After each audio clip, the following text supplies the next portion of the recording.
Hello everyone, welcome back to the channel. And there was a lot of hype for this Black Rock Shooter collab, and today I want to show you guys everything that entails in the Black Rock Shooter collab, the good, the bad, because there is some bad or some unfortunate things that are being done in this collaboration, but at the same time there's really some really awesome things done as well. So let's get into it and let's talk about it. So the first thing, guys, is you actually can collect the Black Rock Shooter character by just playing in a certain game mode. Not this game mode. This is actually Overspeed against Deadmaster, which is actually pretty fun, pretty cool little game mode, right? You can jump in here and you can play all of this. You could go through the tutorial, which is nice. You can take a look at her. She is a 100% fire and she is an A rank character. We'll come back to that here in a little bit, right? And here in this, in their pools, you'll notice they did with like what they did with the Nier collaboration. By the way, love the music. Really awesome that they incorporated the Black Rock Shooter in music, which is awesome.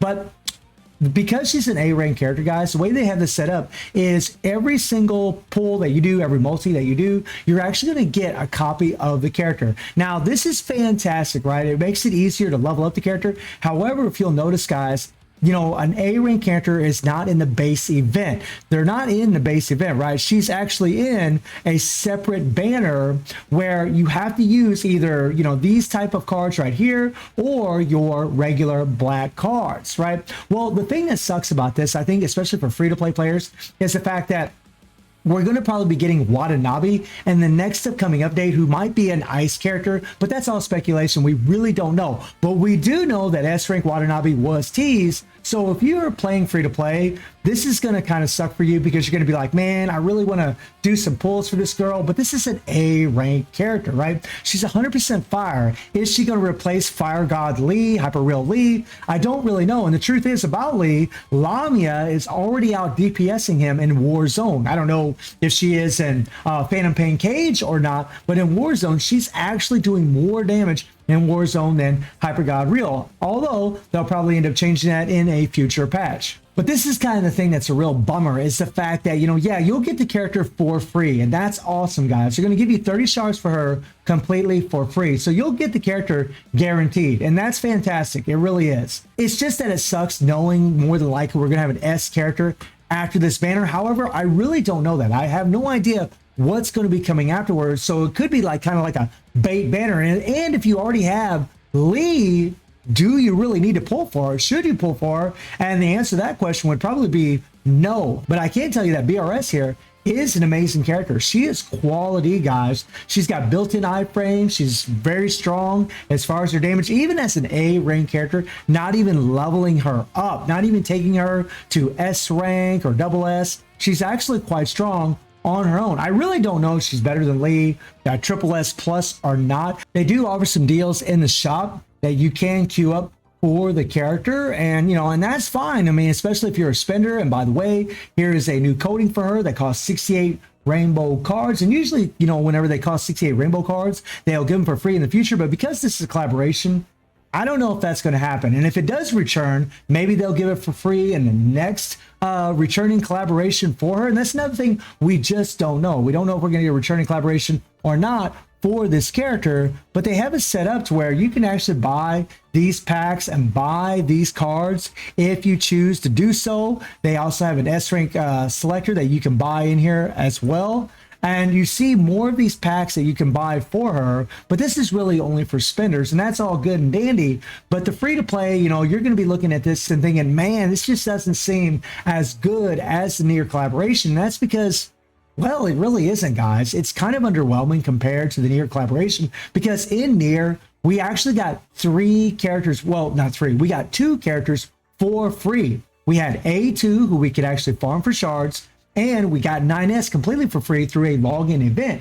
In this update, yeah, we get a free A rank character. Nier was S rank, and I know that Black Rock Shooter, she was actually originally intended to be an S rank character, but Kuro Games decided to change it to an A rank so that way everybody would be able to get her, and that is fantastic. It really is. But the fact that we only have 1 collaboration character versus having 3 before, it just feels a little underwhelming, in all honesty, guys. It really does.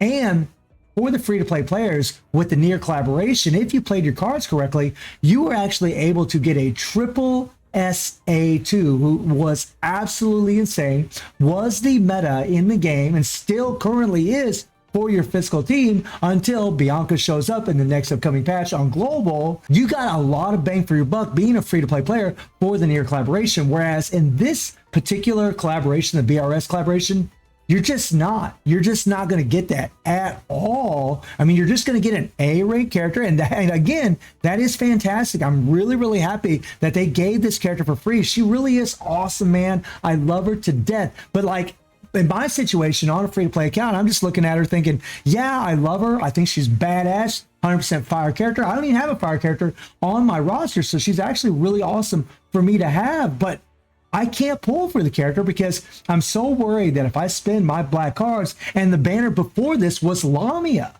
right? So you free-to-play players would probably went ahead and pulled for Lamia, and then you're going to be like, man, should I pull for her? Should I try to get copies for her?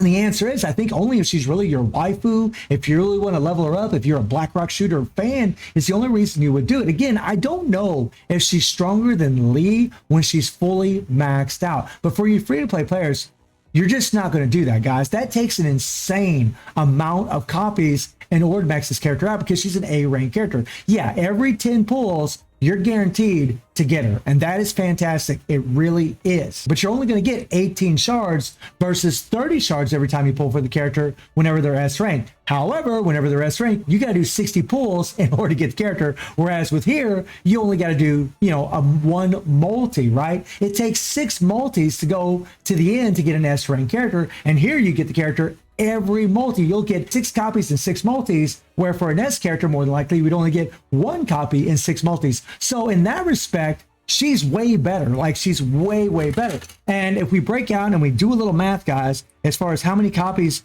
you would actually need in order to, really level her up, you would need about 18 copies in order to max her out, guys. You need about 18 copies, and 18 copies times 2,500 BC is 45,000 black cards in order to max out. Now, if you're spending money, maybe it'd be cheaper if you're buying those packs, but that's kind of the point that I'm getting at, right? And if you decide to, like, say you just want a double S'er, like what most free-to-play players would do, right? You can get 30 shards for free. So if you do one pull for her, you'd have 30 shards. You'd use 18 of those shards to take her to S rank, and then you would need another 30 shards in order to level up. So you'd only need one more copy of the character. So you could actually get away with spending 2,500 black cards on this character, and you could actually take her to double S, right? Because again, you can get 30 shards for free. You pull the character. Well, actually, I'm sorry, 5,000 black cards, because you'd have to do one multi, you'd have to do one pull, you would get the character, and then you could use your 30 shards to level her up to S rank, and you're going to have 12 shards left over. And then if you do another pull, you'll get 18 more shards, which is 30 shards in total, and you can actually level her up. And that's another thing that they changed compared to the Nier collaboration. In the Nier collaboration, guys, in like these little sets here, sorry, not in these little sets, but in these here, you could actually get copies of the Nier characters whenever you level them up. Like whenever you get a character to S rank, you get more shards. But again, every pull that you do, every multi that you do for the BRS character, you're going to get another copy. So on one hand, it's better. On another hand, it's not, but it just feels underwhelming because as a free-to-play player, at least for me on this account, I just know that I can't pull for it. If I do, I might screw myself as far as getting the next upcoming character, which is more than likely an S rank character. The game usually spreads out the A ranks, the S ranks, so that way everybody can save up enough BC to get their characters. However, for you free-to-play players, more than likely, you're just going to get the character. You're going to have a lot of fun with her. She's an awesome character, but that's pretty much all you're going to do with her. Unless you have, a few extra black cards, you can pull in the next banner. So then maybe you could actually get, a couple copies of her. So again, if you pull her twice, right? If you pull her twice in this collaboration, right? Then you will be able to take her to double S. Actually, I'm wrong because actually from A to S rank, it's actually 20 shards. I was thinking 18 shards for some goofy reason. So even if you do one pull for her, you have the 30 shards already available. You do one pull for her, you'll get her. You'll use, 20 of those 30 shards. You're only going to have 10 shards left over, right? So when you do another pull for her, you'll get 18 more shards. You'll still have to do another pull after that. So you actually need to pull her 3 times, spend 7,500 black cards in order to double S her, because you cannot farm for this character in the banner. And it would have been awesome if they would have done that. Like if they would have made her available to where you could actually farm for her. That would have been so sick, but she is not available in here. You cannot farm for her at all. So it would have been nice if they would just made it to where, like what they've done in the past for other characters like Han Ying 21, where you could just buy a pack triple S plus them if you want to, but you could just also do it the free to play way where you could just farm and farm and farm and just level the character up over time. Or if they would just put her in here for a little bit to where you could just double S the character and get her for free, that would have been awesome. And then if you're willing to spend money, you could take her beyond double S. I think that would have been a better way to go. I mean, the update is good, but it just doesn't feel as good as Nier, at least to me. In some ways it does. In some ways, I think it's actually better. Also, guys, you're going to be able to acquire her through this game mode right here. This is actually a pretty fun game mode. You actually will play like a chess game. It's honestly pretty fun. I actually like this a lot. Pretty cool little game mode. You're going to get some limited tickets, and that part of the update is actually really good as well. But let me know what you guys think about this update. Does it feel a little underwhelming compared to Nier? Because in some aspects, I think that this update is actually better because you're just going to get a whole lot more copies for this character whenever you pull for her. But on the other end, I don't think she's going to be a meta. She's not going to be the strongest character in the game like what Nier was whenever the day actually showed up. We actually had 3 characters in that collaboration versus the fact that we only have 1 character in this collaboration. So let me know what you guys think about the collaboration. And I do stream on Twitch at 9 p.m. GT+7 time. Link is in the description below. And I hope you enjoyed the video. Thank you for watching. Y'all take care and have a good one. See you, everybody. Take care.